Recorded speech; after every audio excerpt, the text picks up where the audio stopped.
ಸ್ನೇಹಿತರೆ, ಒಂದು ಸಣ್ಣ ಪ್ರಶ್ನೆ ನಿಮ್ಗೆಲ್ಲರಿಗೂ. ಮನುಷ್ಯನ ತಲೆ ಮತ್ತು ತೆಂಗಿನಕಾಯಿ ಇವುಗಳಲ್ಲಿ ಯಾವ್ದು ಗಟ್ಟಿ? ಹೇಳೋದು ಕಷ್ಟ ಆಗ್ತಾ ಇದೆಯಾ? ಹೋಗಿ, ಒಂದು ತೆಂಗಿನಕಾಯಿ ಸುಮಾರು ಎತ್ತರದಿಂದ ನಮ್ಮ ತಲೆ ಮೇಲೆ ಬಿದ್ದರೆ ಏನಾಗ್ಬೋದು?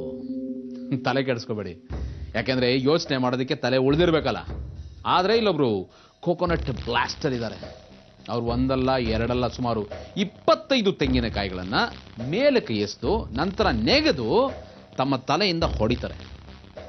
ಕೇಳ್ತಿದ್ರೆ ಹಾರ್ಟ್ ಬೀಟ್ ಜಾಸ್ತಿ ಆಗ್ತಾ ಇದೆ, ನನಗೂ ಗೊತ್ತು. ಬನ್ನಿ ನೋಡೋಣ ನಮ್ಮ ತುಕಾರಾಮ್ ಪಾಟೀಲ್ ಅವ್ರನ್ನ.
ನೋಡಿದ್ರಲ್ಲ ನಮ್ಮ ತುಕಾರಾಮ್ ಅವರ ಈ ಅದ್ಭುತವಾದ ರೋಮಾಂಚಕಾರಿಯಾದ ಸಾಹಸವನ್ನ.